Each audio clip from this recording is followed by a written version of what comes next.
And welcome back to another edition of No Holden Back. It's our hockey edition. Ben Holden with you. Fred Pletsch. Fred, how are you today?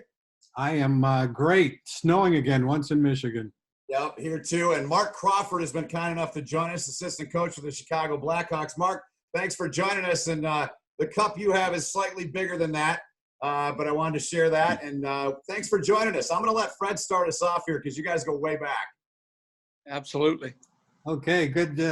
Good you could join us, Crow. And I want to go back to your Cornwall Royals days, back-to-back Memorial Cup championships. So I know the second year when you were the captain, you guys were the favorites in Windsor, no problem.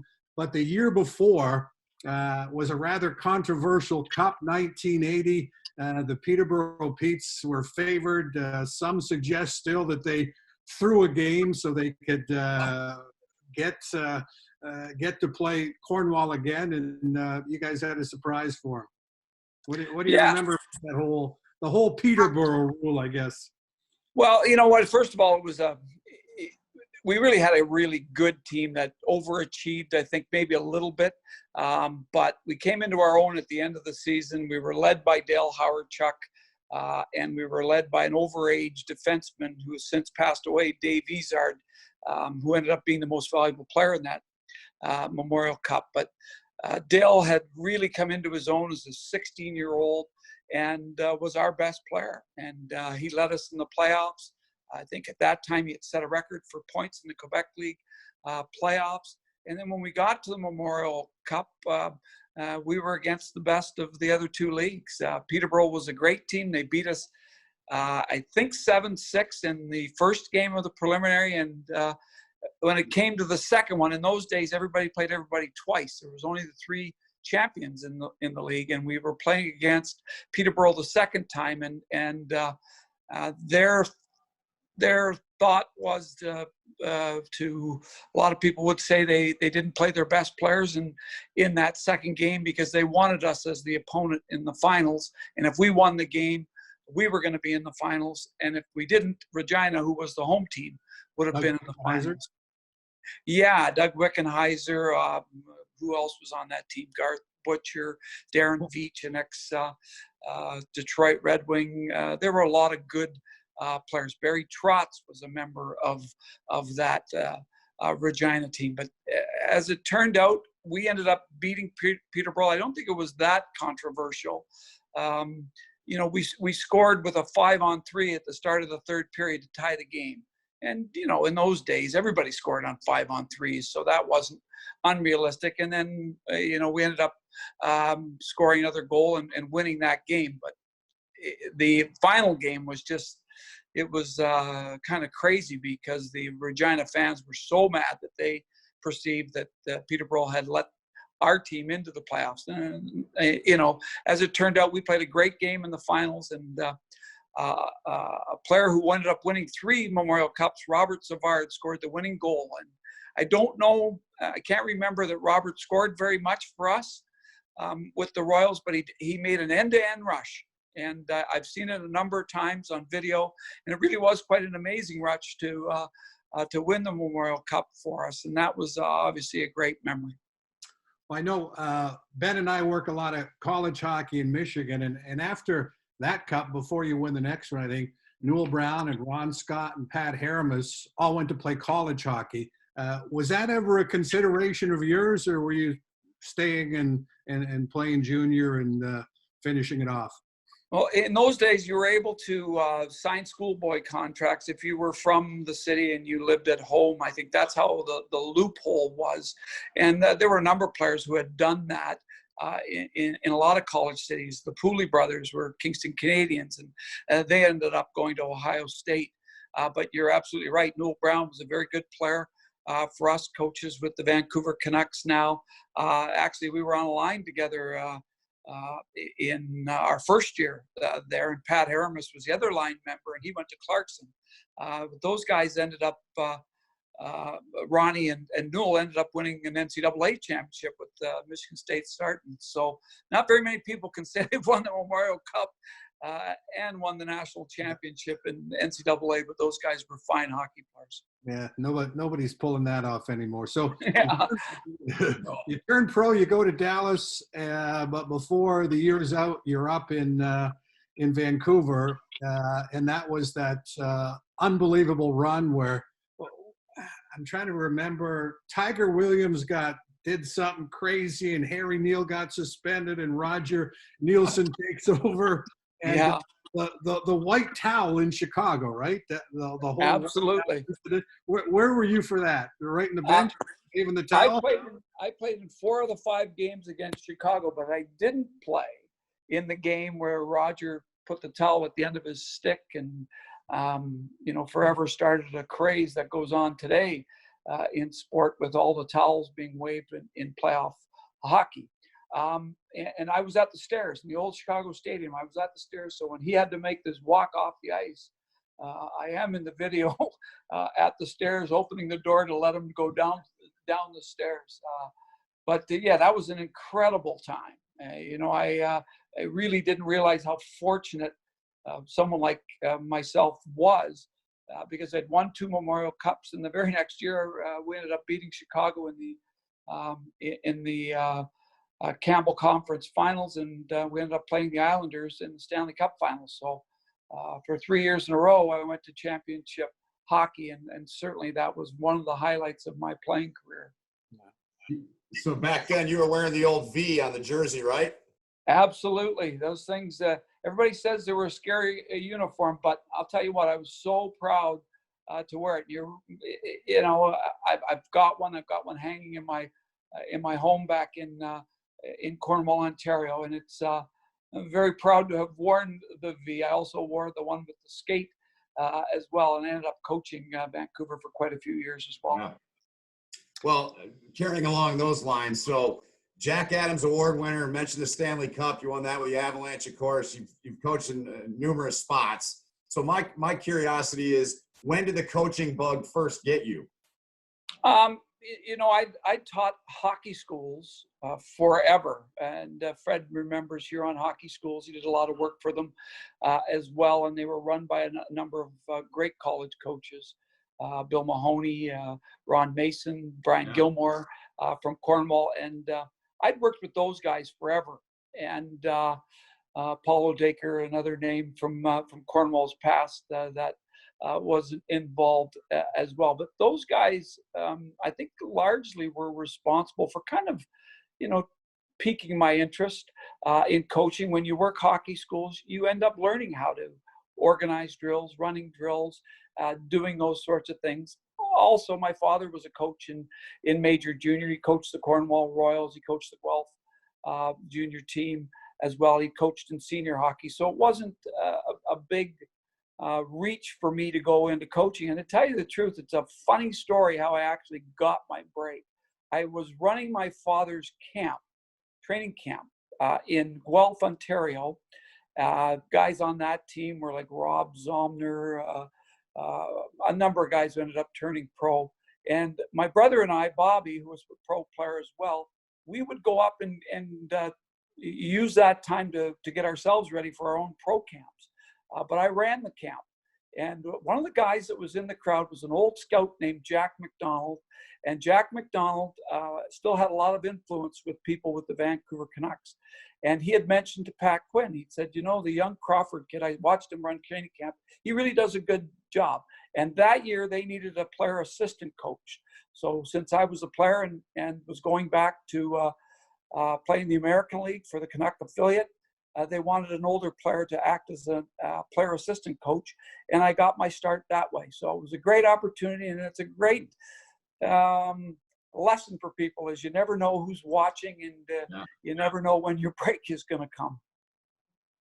So you were the last coach of the Quebec Nordiques, right? Yes, I was.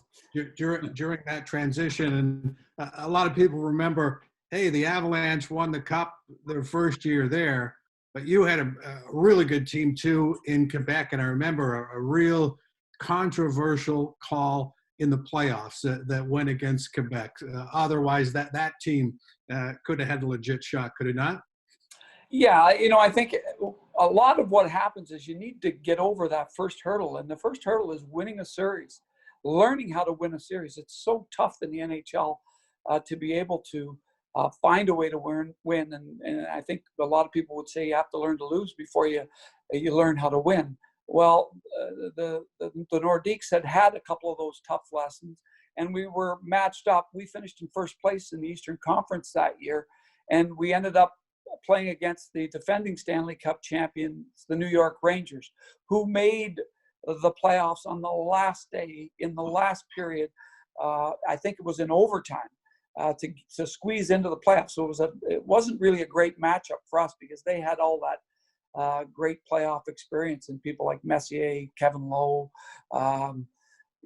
just a whole cast of characters. And there was a controversial goal in the series. Kovalev scored a goal in which, or we scored a goal that got disallowed. And then Andy Van Helmen had said that the whistle was blown, but he ended up getting reprimanded for it. We ended up losing the game and eventually ended up losing the series. But again, it's some of the tough lessons that you learn. I'm very happy to say Andy Van Helmen ended up finishing his career in a really fine fashion. He was the referee when we won the cup the next year in Florida. He was the actual Game 4 referee. So that was his last game in the NHL. So a lot better memory for him, I'm sure. A lot better for me, for sure, as well.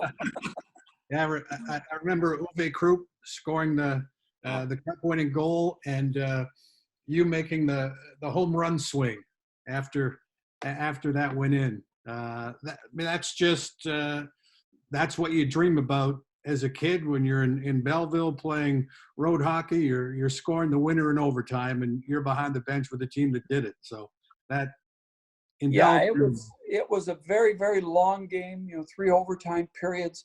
And really that group had really come together very well that year. We had a tremendous series against the Red Wings. The Red Wings had our number all year. You remember we played them on the trade deadline.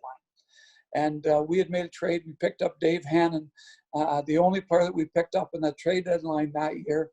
And we ended up losing against the Red Wings that night, 7-0.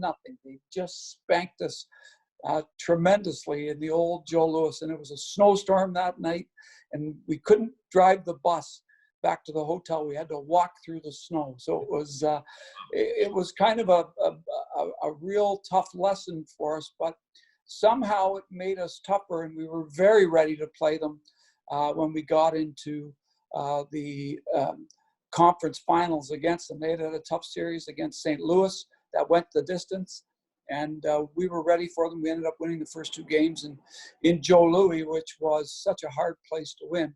And really at the end of the series, there was the Lemieux hit against Draper and lots of controversy. But boy, oh boy, those were great games when we played against Detroit. That rivalry was the best one that I was ever involved in. I'm sorry to say that I probably had a little bit to do with making the rivalry as heated as it was, but it really was more about the players. I mean, they had the great 1-2 punch of Yzerman and Fedorov, and we had the great 1-2 punch of Sakic and Forsberg, and it was just a wonderful series. And the next year, the same thing, and they went on after I was gone to have great series against the Avalanche as well. Well, Mark, I want to follow up on a couple things. Like you touched on. Just a second, guys. Yeah, no problem. The beauty of live podcasting, eh, Freddie? Yeah, well, this is live podcasting at its That's best. right, man. It's all good. Yeah. You all good? Yeah, I'm good. So you touched on that, having to lose to learn how to win, and your team, your Quebec/Colorado team, did that. That's what it did for Detroit, and I'm just like, where did obviously the Lemieux hit started it and all the bad blood, but I mean, I'm 49. So in my lifetime, I don't think I've ever seen two other teams, and you guys might be able to attest differently with Toronto, Montreal, maybe because growing up where you did. But the rivalry, man, I don't recall anything like it really in any sport in my lifetime, Mark. I mean, how intense was that in those games? Well, we were two great teams.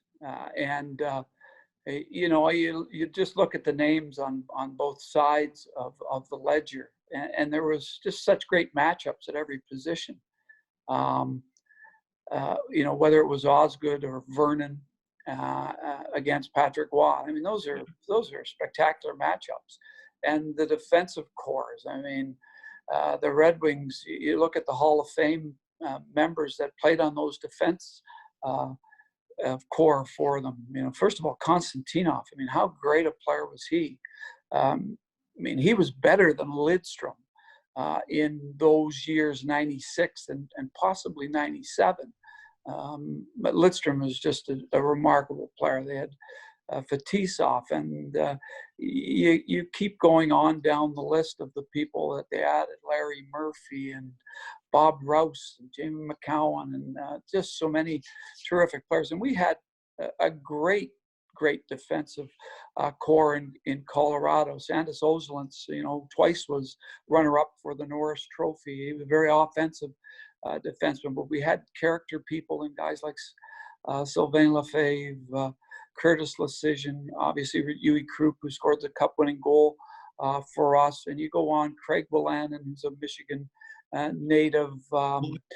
There's just so many. Adam Foote, and what a warrior he was. Yeah. And again, it wasn't just the series that we had against the Red Wings, because we really didn't have any connection with them when we first went to Colorado. But I think what happened was in the playoffs, there was a lot of Claude Lemieux.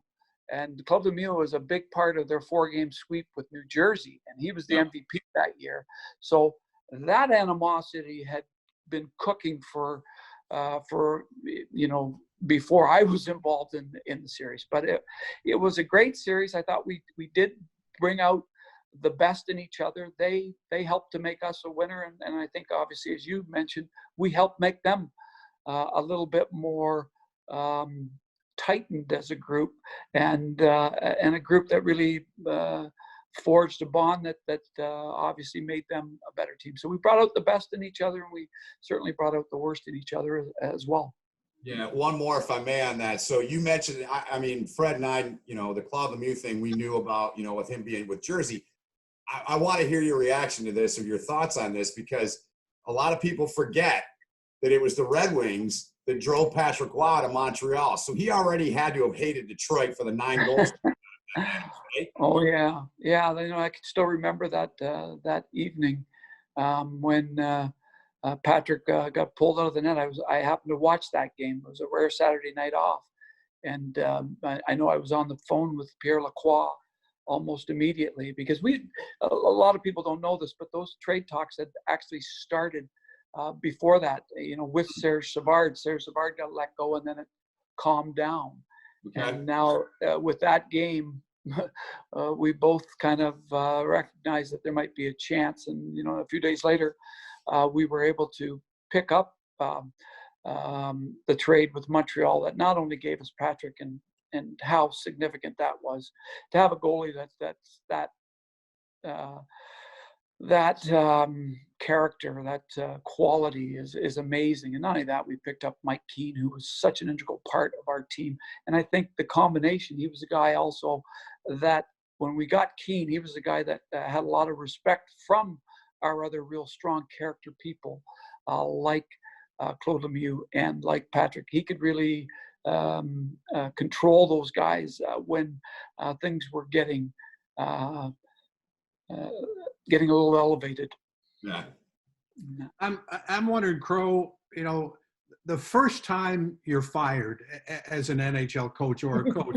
We're going right to getting fired now, eh? No. But you win the cup, and do you see stuff like that coming? You must. And is it a real period of reflection and introspection and all that stuff? Because you're not any different as a person or a coach or anything like that. And, you're back coaching in the league the very next season. Walk us through kind of something that a lot of people, head coaches, experience. Well, I think it's always difficult whenever anybody loses their job.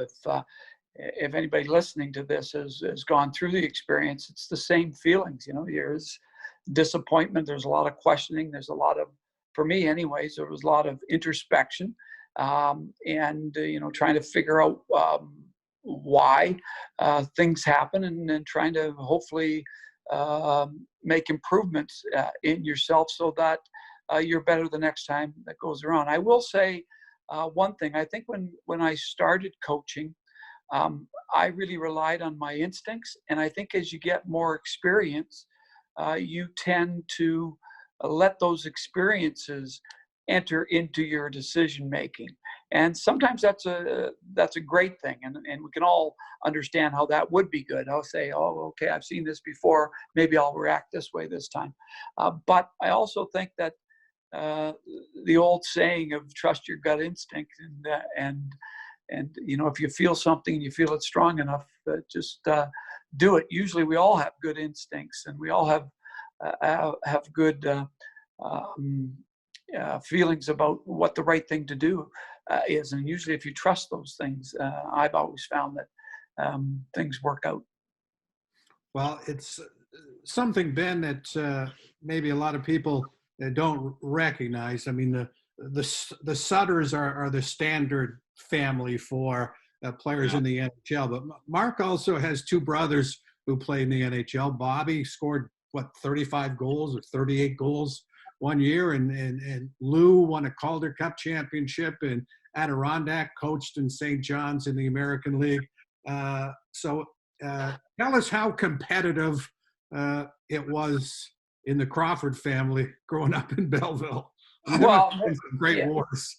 Yeah, well, Fred knows my father as well from having worked with the team when my father was coaching in Cornwall. My father's was a very, very competitive guy. He's an old hockey player, signed in Montreal's organization, and was in Montreal's organization during the 40s and 50s. And, what a time for him to be in that organization. I mean, you're talking about Rocket Richard, Elmer Locke, all of those great players, and all those people that ended up being a big part of the success of those Montreal Canadian organizations. So, and I had, 6 brothers, all of who played hockey at pretty high levels. So we had a backyard rink, and when you have a backyard rink, you didn't have to have a lot of friends around. I had my brothers, and a lot of my brothers were older. I had 3 older brothers, 3 younger brothers. So I think I was probably situated very well in my family, because I was pushed by my older brothers to be able to play with them, and I had the ability to play against my younger brothers, who obviously, when your age is a little different, you can usually end up having a little more success against them. But I give my parents a great deal of credit.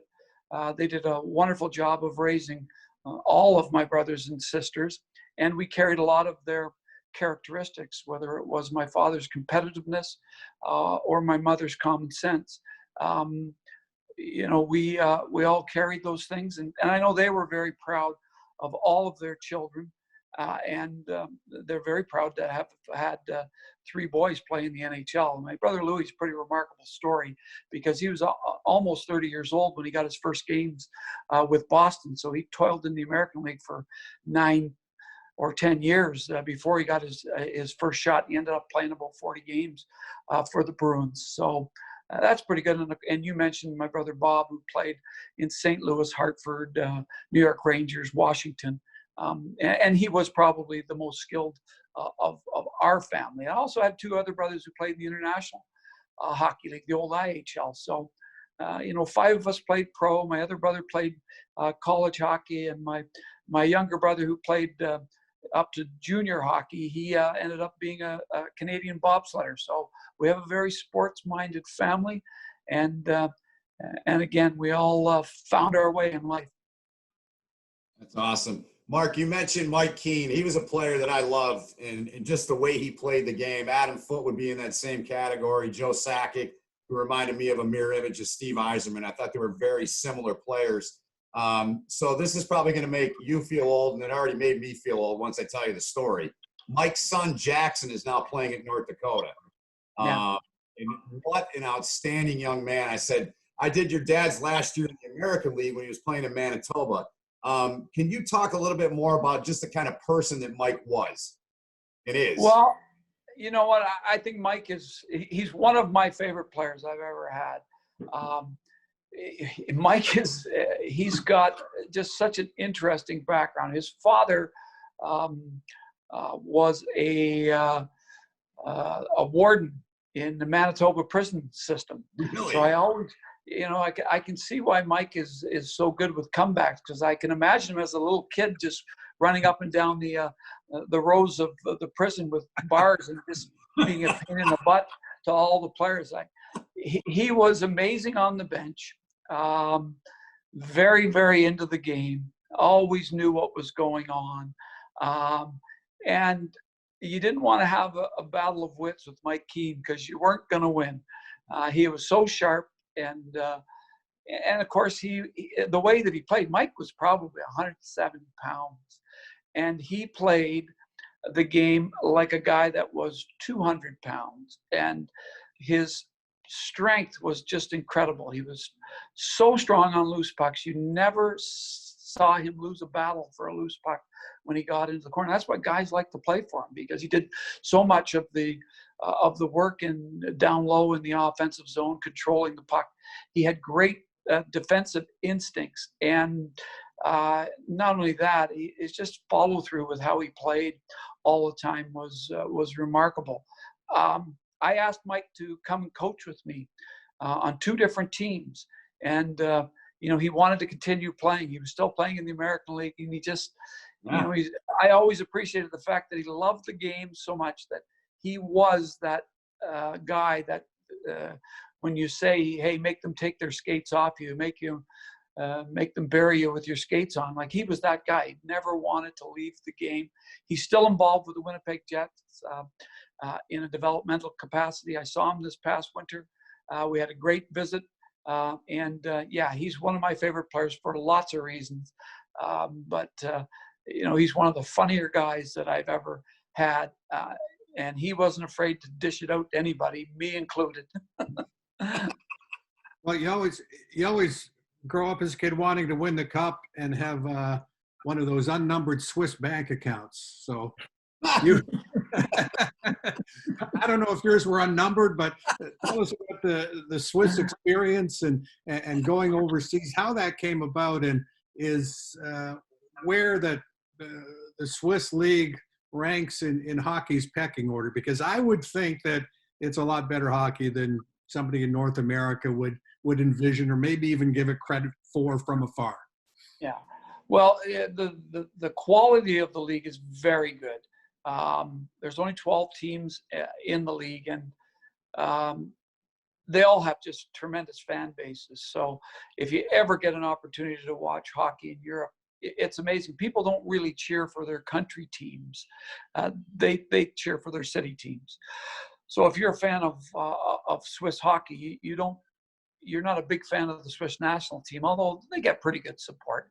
But the individual teams, amazing. I mean, it is crazy. People are singing, and the fan bases are their booster clubs, and their supporters are just.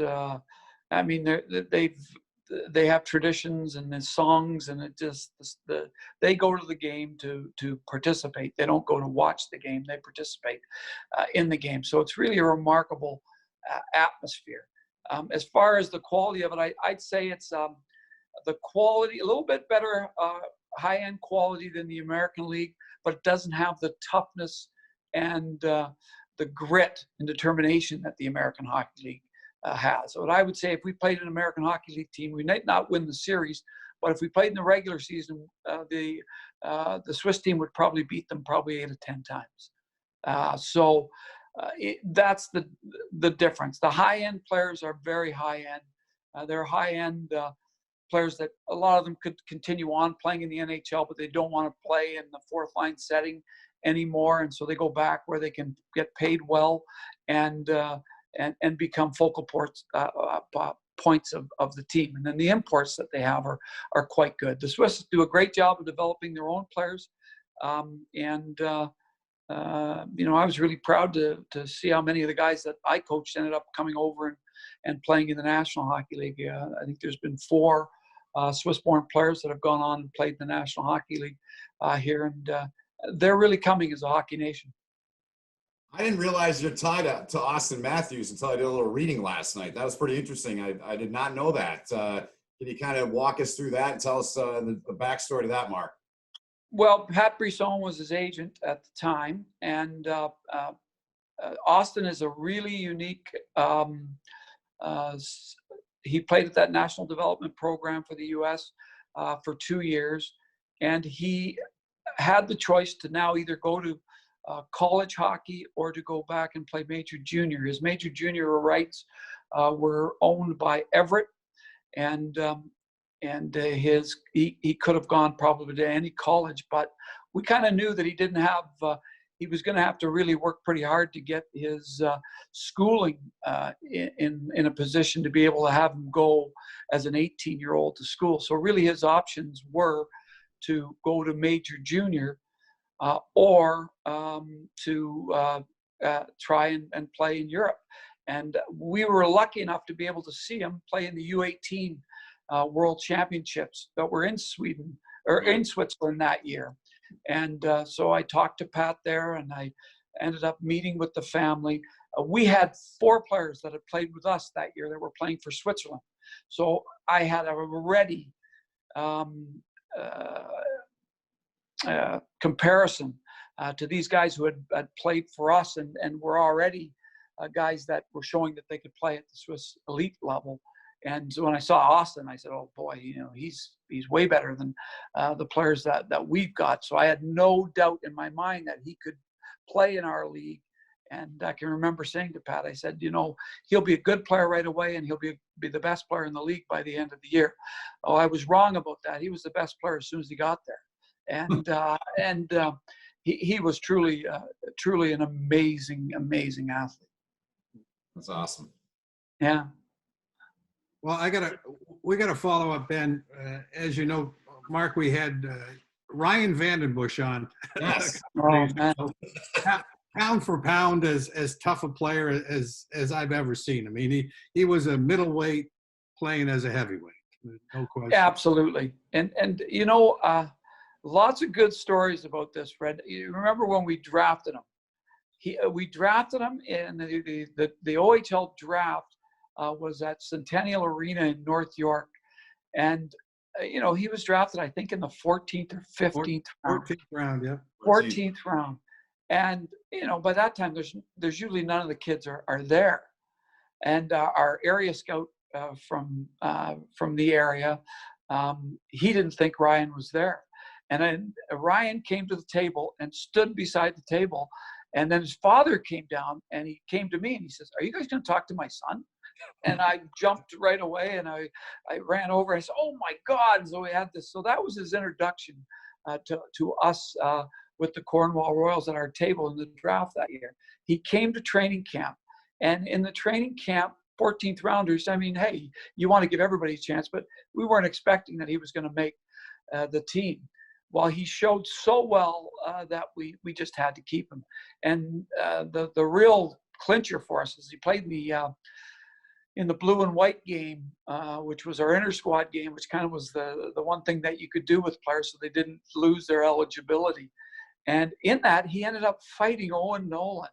And I can remember, he hit Owen so hard that I'm sure Owen was concussed in the fight. And Owen he had been drafted by the Nordiques, and he was going to the Nordiques camp in a couple of weeks. So, my God, he certainly not only with his fighting, but with the hits that he was throwing in camp. You couldn't keep your eyes off him, and we ended up finding a way to keep him. He did everything in his power to play well and find a spot with our team, and he ended up playing extremely well for us and had a great career in Cornwall. And then we ended up drafting him with Toronto when he was available. And I can remember him getting drafted that day, and Cliff Fletcher coming down to me saying, "What do you think of this guy?"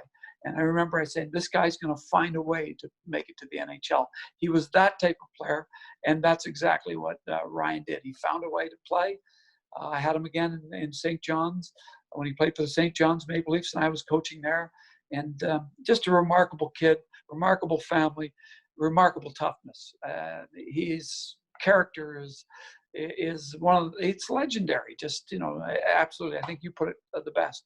He had a middleweight size, and he tangled with the heavyweights, which is, anybody that's played hockey has tremendous respect for the courage that takes. Yeah. And I brought up the story with him. It was like a Tuesday night game in Oshawa, and the Generals and Eric Lindros handed it to the Royals, and you came back. It's 3 a.m, and I was riding with you, and you kind of lit into them for, I don't know, it seemed like 2 hours, probably 10 minutes. And the next day, I'm just wondering if you kept this in your motivational bag of tricks. You brought the team on the ice, and they thought they were going to get no puck, maybe no sticks, and bag for an hour, but instead the coach skated himself. Do you ever remember that one? That's legendary. That's the last time I did that one. That's for sure. I can remember a lot of those kids telling me, we were at the end of the year, we were going, what's going to happen? How much are we going to skate? And the whole point of the story was, I can skate for you here.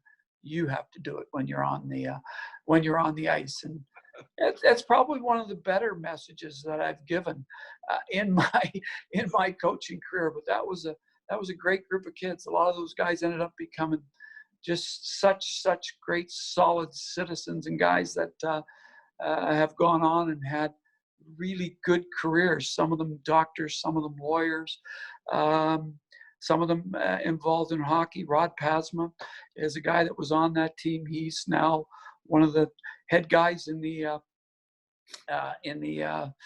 war room in Toronto. There was just so many great kids from that team. Rob Kneseric's with the NHL. Absolutely, yeah. And you keep going on, and we had so many good kids that came through that program, and hopefully they got as much out of the program as we got from them, because they were terrific kids, and they were certainly great memories for me.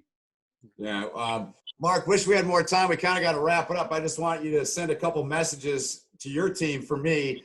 I know Rob Facca real well, and Drake Cajul. I did a ton of his games. Love the way he plays. So just wanted to shout out to those guys, and thanks for doing this. We really appreciate it. It's awesome to talk with you. Well, it's a pleasure talking hockey with you guys, and keep up the good work, guys. Stay safe and enjoy yourselves. You too, Mark.